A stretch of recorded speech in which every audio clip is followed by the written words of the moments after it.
That's cool. All right. What's up, Asher? How you doing? Good, good. You know the drill, man. I do, and No filters. I clearly made this one for you. All right. Yes, you did.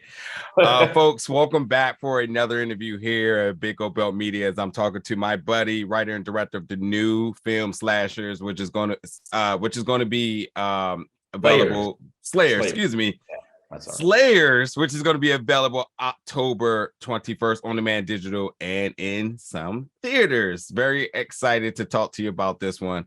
Just to kind of go back and connect the dots here a little bit. We met obviously in a promotional run for Dig. Now getting the Slayers as a film you said was made for me. I checked it out, just finished it, directly made for me.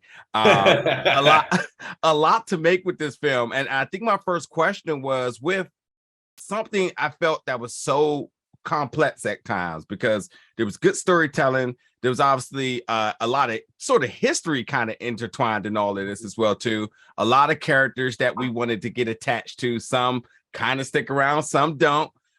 Was there ever an idea to pitch this as a series before actually wanting to go with this being a film? Not really. And I obviously we chatted last time on Dig. By the way, I heard your review. I liked the second viewing. I love that vibe. I feel like Slayers you don't really require a second viewing to get the full sensory experience. It's pretty crazy. No, but people have talked to me about it since. And I certainly think there's at least a franchisable element to this film as the mythology that I crafted with my writing partner Zach is pretty different. And a very different take on vampires in general, and sort of revisionist history. As you know from seeing Dig, I'm a huge Tarantino fan, and I think that there's a lot of DNA in this movie from Dusk Till Dawn, but then also just sort of having riffs on historical stuff. The movie actually originally was written 11 years ago, and it was supposed to be a sort of revisionist history on Howard Hughes. And the character Rector was Hughes, and it was set at the Desert Inn in Vegas because there's this block before Hughes was officially announced as dead. There's this whole sort of crazy history of from the time he became an agoraphobic until he died, where there's a million different conspiracy theories about how he died and what happened. And and there's only illustrations. There's a very famous Time magazine cover where he looks like a vampire. And we model a lot of the way that Rector looks after Hughes and that illustration. But I had always at that time, it was a bunch of 20 somethings, the late 60s. Maybe I'll do this as a prequel, late 60s. The Jack character was a journalist at the LA Times. And it's his new wife. It's same setup. They're about to get married, and he's like, "I gotta go and do this interview." And they bring their two asshole friends. Harry actually originally was the friend's name, and Jules was always Jules. It was Harry and Jules and Liz and Jack. And if people, are up to speed on Dracula, they'll know that most of those names are actually the names of the folks that come to see Dracula. So it was always sort of a very fun kind of pop culture-y riff on the classic Bram Stoker story. But then once I linked up with my writing partner, Zach, we had worked on a couple of other things. There's a super cool scripted horror podcast we did called Shadow Diaries before this that did really, really well. We started working on this. I had just come off of doing a ton of digital stuff. I ran this YA digital company that was very, very popular. And I was interacting with a lot of the same kind of people that our folks are here, the Jack and the Liz and the Harry. I mean, the Jack and the Liz and the Jules. And that was sort of the fun kind of riff on this movie. So the long-winded way is I'd love to explore more with the mythology, the other, also the Illuminati and that stuff. Not to give too much away, is sort of something that was there, but then credit to my editor Mark and his team, they kind of came to me when we were editing this film, and they were like, we should really expand this universe and come up with all this crazy shit to do around it. And I think that the movie really took it to another level then, because it's this sort of crazy mosaic of storytelling that we do with this film.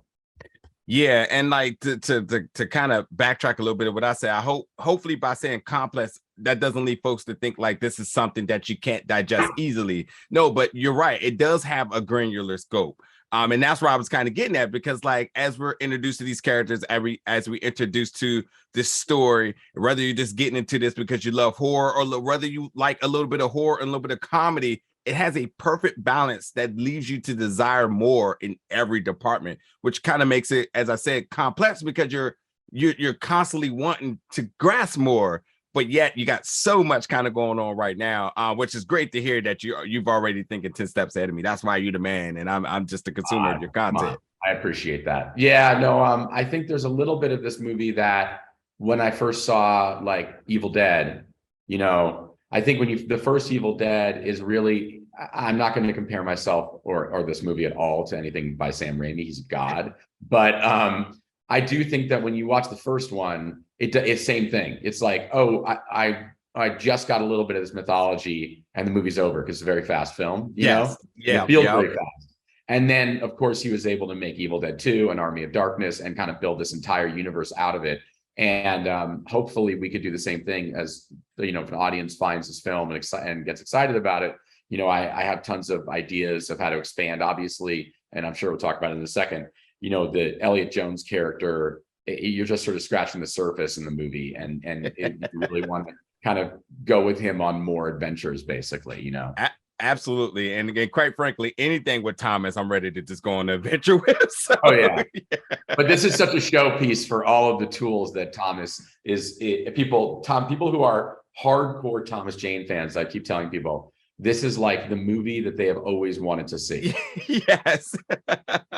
So another question I had too, with all these really elements coming in there, a fantastic cast. How did you curate that balance in terms of the toning for it never being too much in one direction, as again, much in terms of understanding the backstory and sort of just the blueprint of this world that you're creating, not going so heavy into the horror, a lot of implied gore at times, but then reeled it back and say, no, I can actually show you the gore if I want to. There's a lot of gore. My SFX on this movie said to me that he used more blood in this movie than he's ever used in a movie. Yes. I'll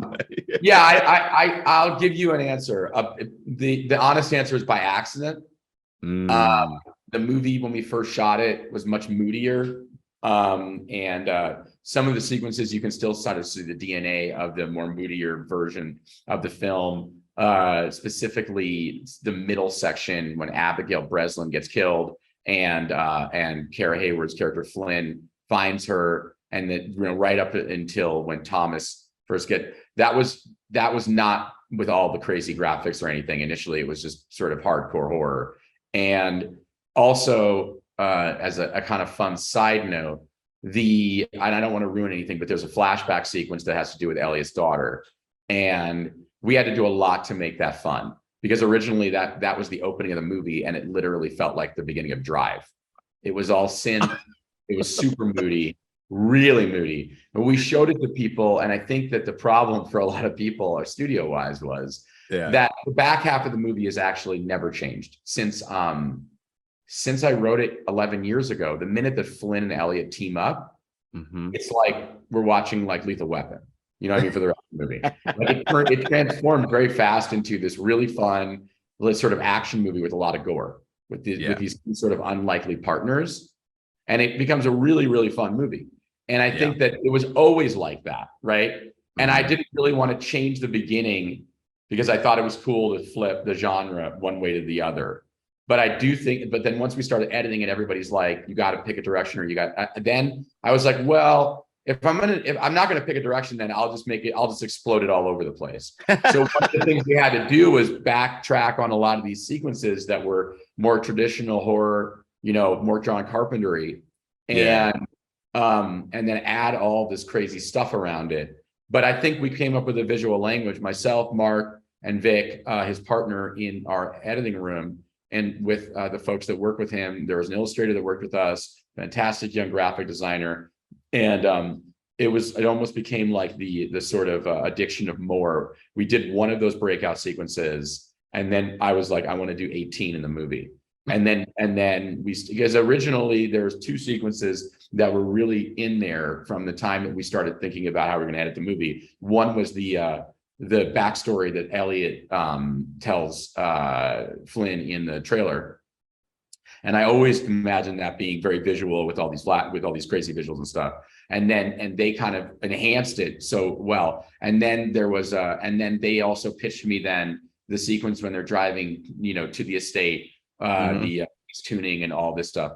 And once I saw those and I heard the voiceover, I was like, oh, we got to do like the whole movie like this. Like no one's ever done anything like this.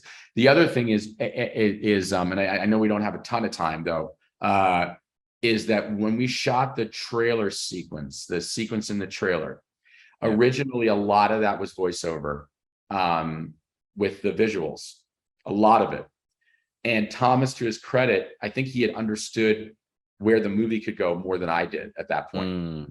He's such a big comic book fan. He really understood the character. Yeah. And he said, hey, buddy, I'm just going to do the whole thing.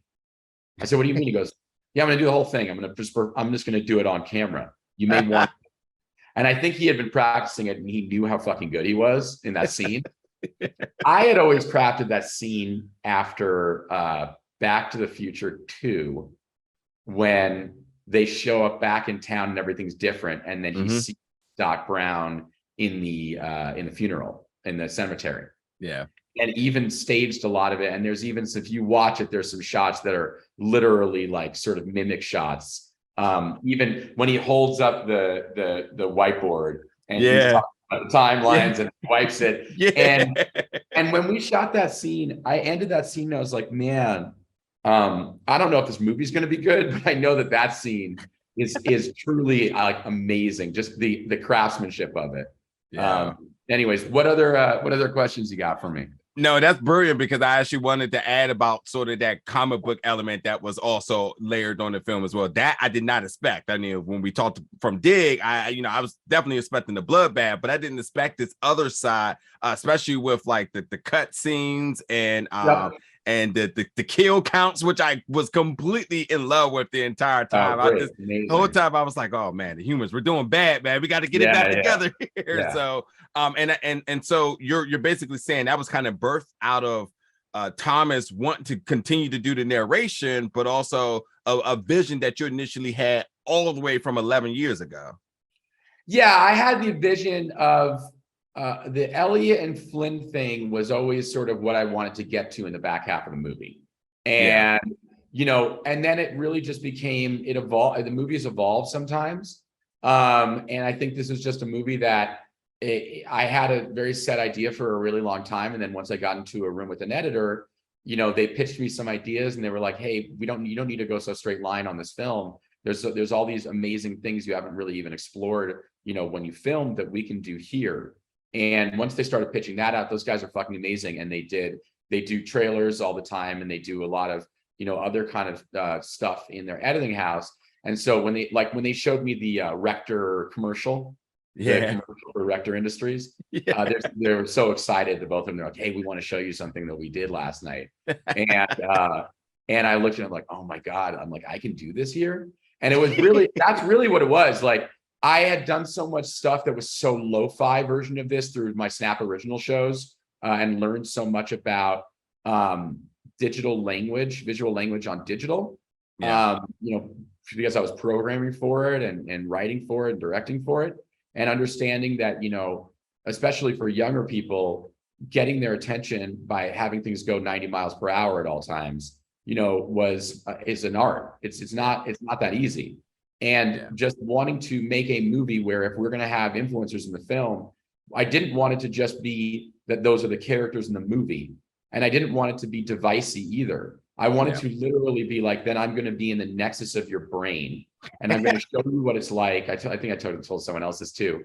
Like if you were up at 12 o'clock at night, right? And you couldn't go to sleep and you turned on your phone and you started searching about vampires. Like that's what I want the movie to feel like, literally.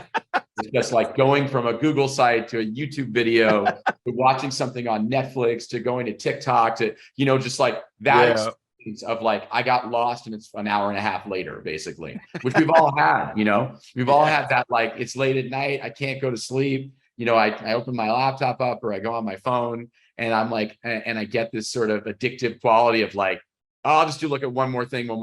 And then turning that into a genre film, which no one's ever really done before. So, I hope that people respond to it. Absolutely, buddy.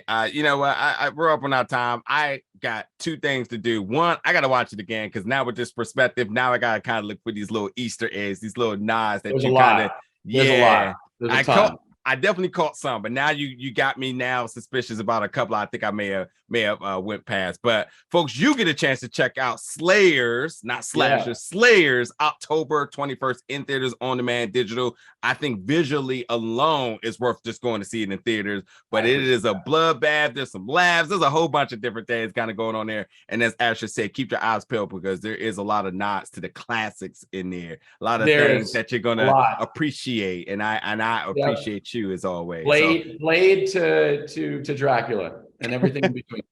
Absolutely. Listen, the seat's open. Let's do it again soon, buddy. Love it. Talk to you soon, buddy. Absolutely, man. You take care. Appreciate you.